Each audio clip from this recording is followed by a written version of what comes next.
Hey, what's up? Happy Women's History Month. It's your girl Cherie, creative director here at UIWY. Listen, we believe at UIWY that women should be in leadership, and we value the unique contributions that women are making to carry leadership and legacy forward.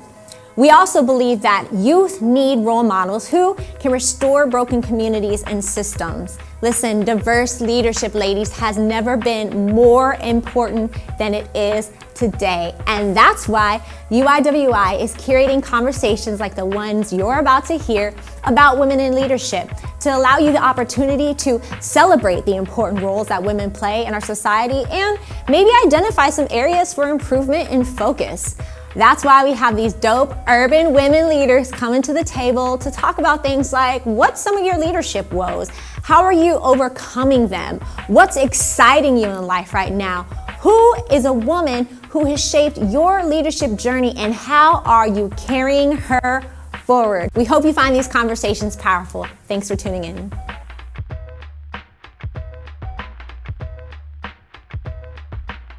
I am here with my co-host, Naomis Chavez. What's up, girl? Hello. Hey, and so much fun. I'm so happy to be here with you. And this is going to be, I think, not only a gift to us, but to all the gals and men who chime in and listen to the heart of what God's doing through his daughters. Yeah, I definitely agree. Now, we have somebody at the table. Yes, we do. Miss April Diaz from Azerco. How are you, sis? Hi, I'm so happy to be here. Yeah. I love the two of you. You are, talk about leading a conversation about women and leadership. The two of you are the perfect ones to set the stage. So I'm so grateful to be here. Well, we have so much to talk about because I see you as a guru on how to not lead out in the world, but how to lead your dang self. Because I think before we even talk about women in leadership, leading in the world, we need to talk about how we're leading ourselves. And you have challenged me in that. In fact, with Azerco, you have helped me as a coach to get my life together, sis. So why don't you tell the people a little bit about who you are, what you do? Oh my gosh. That is the largest question, like softball to start this whole thing. I've been a leader my whole life, but I was never allowed to lead until God made it clear that that was how I had been gifted. And that was part of the Imago Dei that had been placed within me, was to lead. And so I have been trying to figure out for my whole life, like, how do I chart that pathway? What does it look like for me to use the gifts that I've been given when it was unacceptable and unwelcomed and not respected in the culture and in the places that I grew up in and initially kind of entered into the church world. But I have always believed that I follow God more than I follow man, literally or figuratively, and that is kind of the primary responsibility that I have as a person who happens to also be a woman. Yeah. So I'm a leader, I'm a wife, I'm a mother, and a whole bunch of other things, including a business owner, which is part of this conversation because I believe so deeply in who women are and how they are called to show up in this world that I've literally given my whole life to it. Yes, you have. Azerco, tell us about it. What is Azerco? Yeah, we're a coaching company that is all about activating women to live and lead with wholeness. And we are really committed to helping women within the 6 unique but interconnected dimensions of wholeness to move forward. So it's physical, emotional, mental, relational, spiritual, and renewal. And when one area is not working to its fullest capacity, it shows up in another area because that's how we've been created, is to live with wholeness. And so we help women to move from where it is that they are to where it is that they want to be. And a lot of times we don't know what that looks like. There's simply a sense of something's not working and something can go to the next level. I'm not living fully into my potential. And so we help women to go from here to there. I love that. I love that because I feel like, in the earlier years of ministry for me, I was, when I was young, 20 years ago. You're still young, girl. You're still young. 20 years ago when I was leading, even that early on in my 20s, there wasn't such a thing as coaching for women. Yeah. There was all of these resources for men who were leading at different capacities, and bravo, they need it. But guess what? We need it too. So I'm grateful for your leadership in this, that it's providing not only the coaching for emotional, mental wellness, but like just to give women permission to grow in their heart and their spirit and their soul and their body in every which way in order to be healthy and lead well. Yep. So bravo. Thank you. Yeah, sis. Thank you. Look, we're going to jump into it Yep. because I feel like, again, before we can lead in the world, we have got to learn how to lead ourselves. And so you meet with women literally daily. You're coaching women leaders daily. I want to know, what are some of the leadership woes that you are hearing over and over again from women today? I wish that I could say that your experience from 20 years ago, Naomi, was radically different today. But it's not. I mean, I think that there's a lot that we're about the same age. Like, I entered into ministry about the same time you did. And the opportunities for women to grow fully into who they've been created to be, there's not as much that has been accessible or designed for them. So part of what we've done, even in our work, is to identify not what needs to be done for men, but what needs to be done uniquely for women in partnership with men. Yeah. So one of the woes that I have is simply like accessibility and resources or coaching or relationships that are designed for women, that are paying attention to the unique challenges that women have. And I think these last 2 years have really revealed how much lack and how much more is needed for women to be able to show up fully in their own lives. What do you mean for the their last people. 2 years? What exactly are you saying? Maybe this global pandemic, racial reckoning that we have been deep into and still are in, right? And there's so much. So that's some of my woes.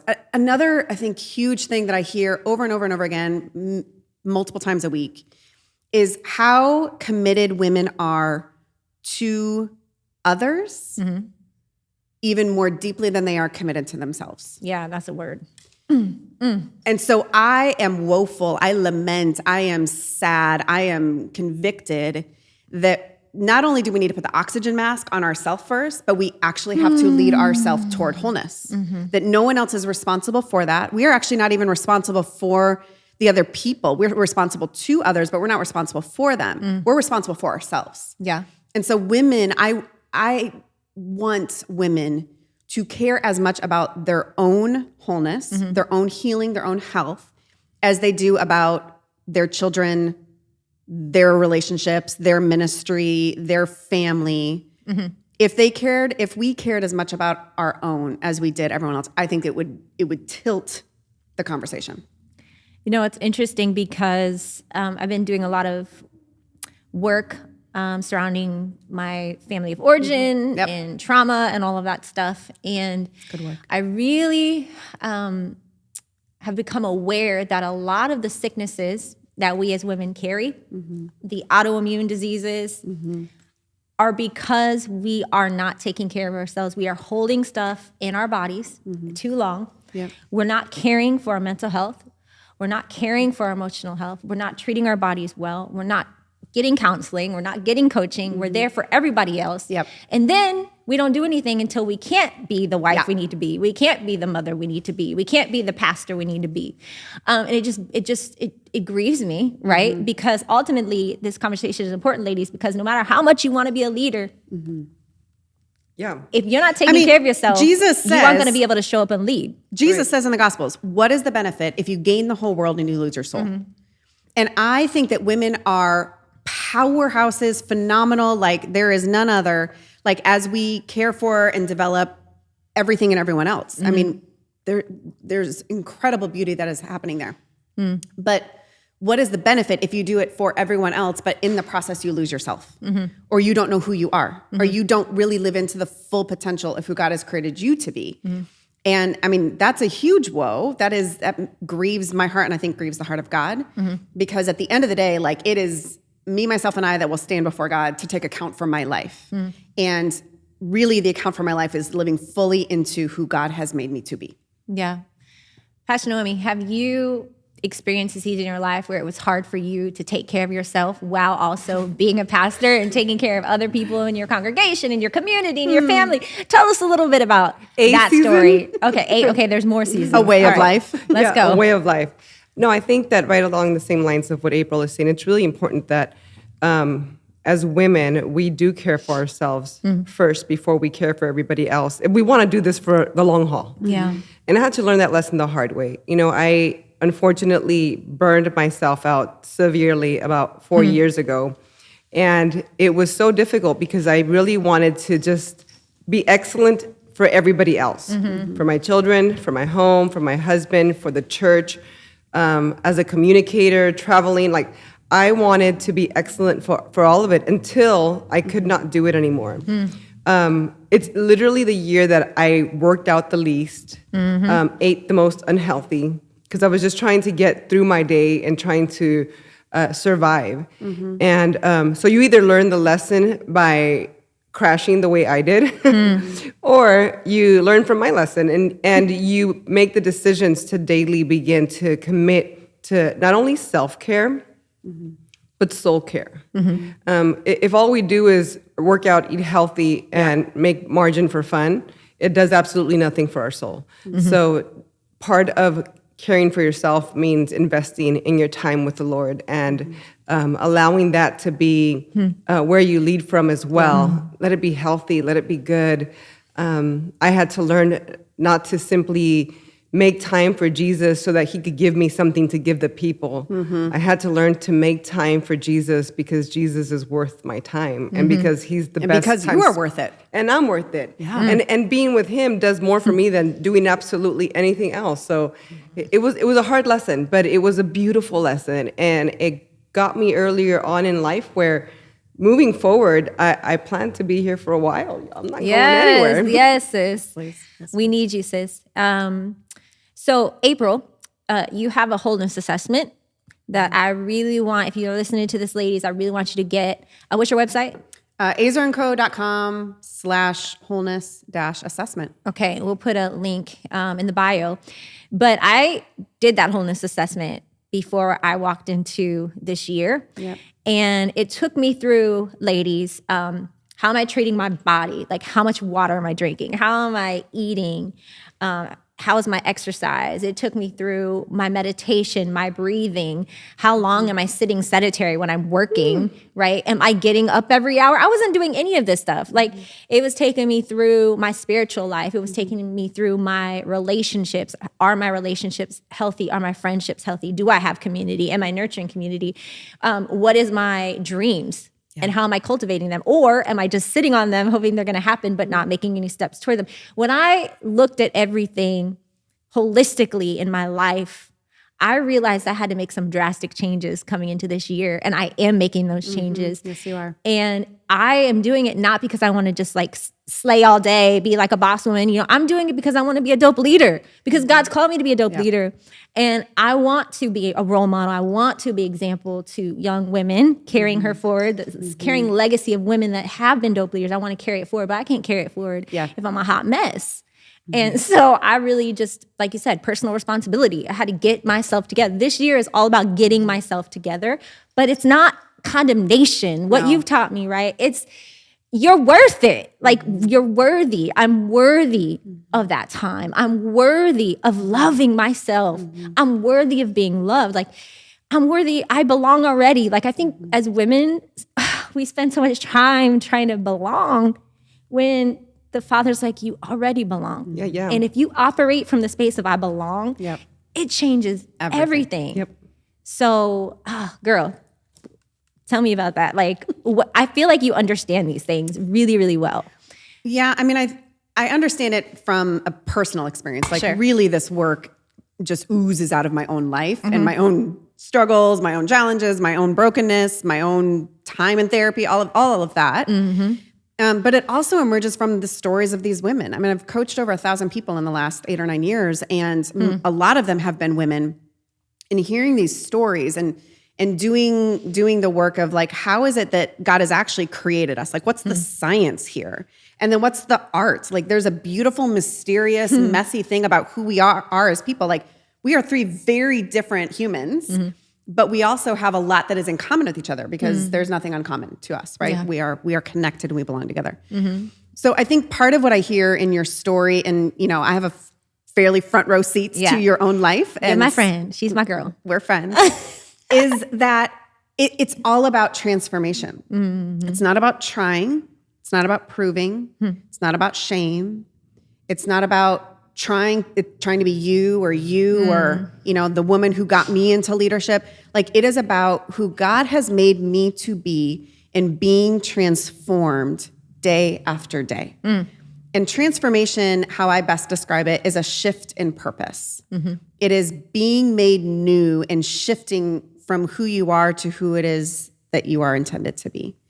And so that shift and that newness is really difficult because we're content in our old ways, right?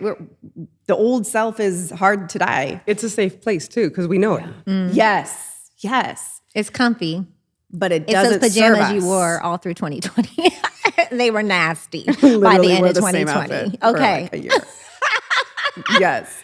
But it's about transformation. So that's what I would have to say about this whole thing is like being faced with reality can be really scary, right? It can be very intimidating and feel very overwhelming. But I think my hope for women, particularly women who lead, is that we would become increasingly courageous to look in the mirror and to look at what is reality and go, there is a better way forward. And we are equipped to do that. Like, we are designed to transform.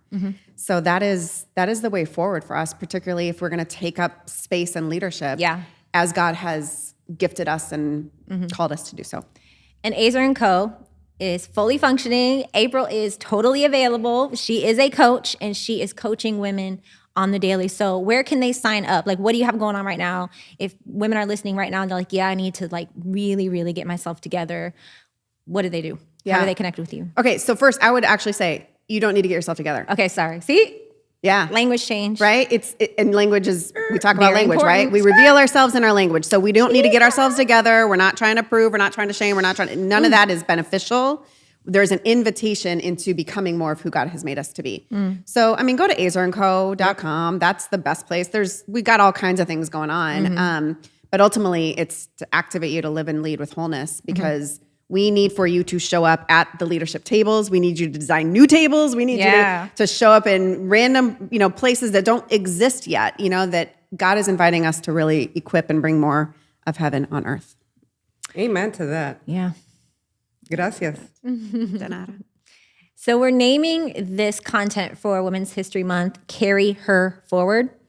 And the interesting thing, when I was thinking about this, I was thinking about asking you, who's a woman that has shaped your leadership journey, and how are you carrying her forward? But I want to switch it a bit.